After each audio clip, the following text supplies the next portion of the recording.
சூடாமணிக்கல் கொள்ளை 1500 கோடி ரத்னக்கல் மோசடி அரங்கேறியது எப்படி? புட்டு வைத்த தேரர் அதிர்ச்சி பின்னணி. இலங்கையின் வரலாற்று சிறப்புமிக்க அனுராதபுரம் ருவன்வெலிசாய மகாசாய விகாரையின் சூடாமணிக்கல்லில் இருந்த சுமார் 1500 கோடி ரூபாய் பெறுமதியான அரிய வகை ரத்னக்கற்கள் திருடப்பட்ட விவகாரம் தற்போது புதிய அரசியல் மற்றும் ஆன்மீக புயலை கிளப்பியுள்ளது. இந்த மாபெரும் மோசடி குறித்து குற்றப்புலனாய்வு திணைக்களத்தில் சிவில் அமைப்புகளும் மகா சங்கத்திடம் இணைந்து அதிரடியாக புதிய முறைப்பாடு ஒன்றை பதிவு செய்துள்ளனர். ஜீவ்கவ் பொதுபவர அமைப்பின் மலியதேவ தேரர், இசுருமினிய சித்தார்த்த தேரர் மற்றும் சிவில் ஆர்வலர் துலான் சேனாதர் ஆகியோரால் இந்த முறைப்பாடு நேற்று சிஐடியிடம் உத்தியோகமாக கையளிக்கப்பட்டது.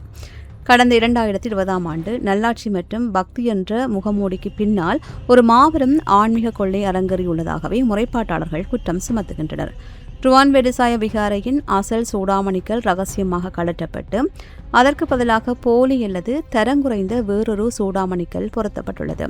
இந்த சதியின் பின்னணியில் அன்றைய காலகட்டத்தில் விகாரைக்கு பொறுப்பாக இருந்த பல்லேகம கேமரதன தேரர், முன்னாள் ஜனாதிபதி கோடபாய ராஜபக்ஷ மற்றும் தற்சமயம் பல்வேறு நிதி மோசடி குற்றச்சாட்டுகளுக்கு உள்ளாகியிருக்கும் சர்ச்சைக்குரிய தொழில் அதிபர் விரஞ்சித் தாம்புகல ஆகியோர் கூட்டு சேர்ந்து இந்த திரட்டை புரிந்துள்ளதாகவே செய்தியாளர் சந்திப்பில் சிவில் அமைப்புகள் பகிரங்கமாக உடைத்துள்ளார்கள். ஜனாதிபதிக்கும் கேமரதன தேரருக்கும் இடையிலான நெருங்கிய அதிகார தொடர்பை பயன்படுத்தி இந்த 1500 கோடி ரூபாய் கொள்ளை அரங்கேற்றப்பட்டதாக தெரிவிக்கப்படுகின்றது. அன்றைய காலகட்டத்திலேயே இந்த விவகாரம் குறித்து சிஐடியில் முறைப்பாடு செய்யப்பட்டது.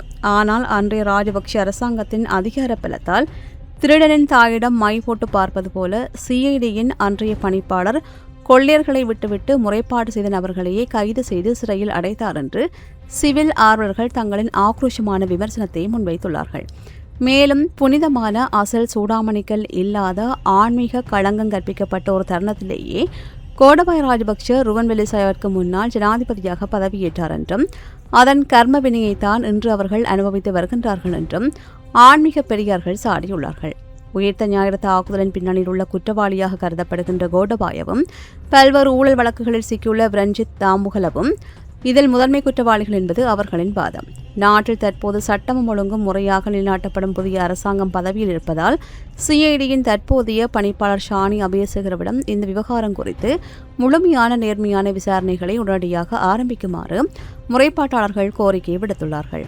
பௌத்தர்களின் ஆக புனிதமான வழிபாட்டு தலத்தில் நடத்தப்பட்ட இந்த மகா விபரீத மோசடி குறித்து விரிவாக ஆராய விசேட அதிகாரிகள் குழு ஒன்றை நியமித்து விசாரணைகளை விரைவுபடுத்துமாறும் இந்த வரலாற்று துரோகத்தில் தொடர்புடைய அனைத்து வெள்ளையுடை வலுவாளிகளுக்கும் தகுந்த தண்டனையை பெற்றுக் கொடுக்குமாறும் சிவில் அமைப்புகளும் மகா சங்கத்தினரும் தற்போதைய அரசாங்கத்தை அதிரடியாக வலியுறுத்தியுள்ளனர்.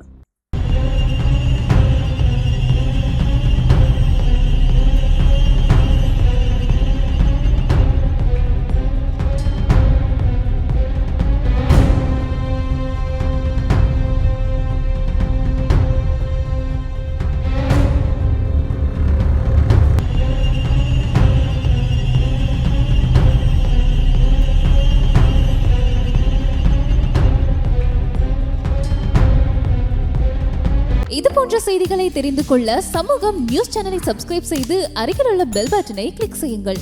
மேலும் இது போன்ற செய்திகளை உடனுக்குடன் தெரிந்து கொள்ள சமூகமீடியா.com என்ற இணையதளத்தின் வாயிலாகவும் எங்களுடன் இணைந்திருங்கள்.